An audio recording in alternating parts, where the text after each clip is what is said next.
మిత్రులకు ఈడీ గారికి మరి ఆర్టీసీ మరి ఆర్ఎంలు గారికి డిఎంలు గారికి మరి సిబ్బందికి తెలుగుదేశం నాయకులకు మాజీ జిల్లా పరిషత్ సభ్యులకు మరి నా మిత్రులకు నా సేవరాసులకు నా బంధువులకు తెలుగుదేశం నాయకులకు అందరికీ కృతజ్ఞతలు.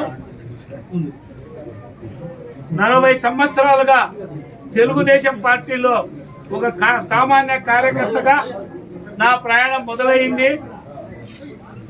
మాన్య ముఖ్యమంత్రి వర్యులు అనేక సందర్భాల్లో నాకు అవకాశం కల్పించడం జరిగింది. జెడ్పీటీసీగా, జిల్లా పరిషత్ చైర్మన్గా, ఈరోజు రీజనల్ చైర్మన్ కడపకు నియమించడం జరిగింది.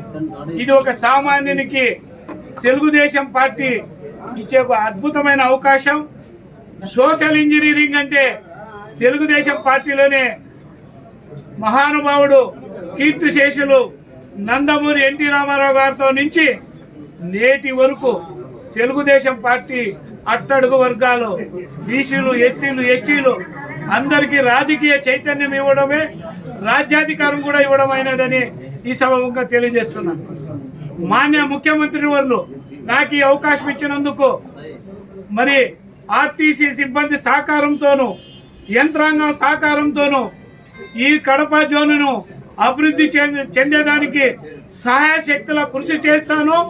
మరి ముఖ్యమంత్రి గారు, ఉప ముఖ్యమంత్రి గారు, మరి బీజేపీ పెద్దలు, మరి ముఖ్యంగా మా యువ నాయకుడు, యువగళం పాదయాత్ర సారథి నారా లోకేష్ బాబు గారికి అందరికి కూడా కృతజ్ఞతలు తెలుపుకుంటూ సెలవు తీసుకుంటాం.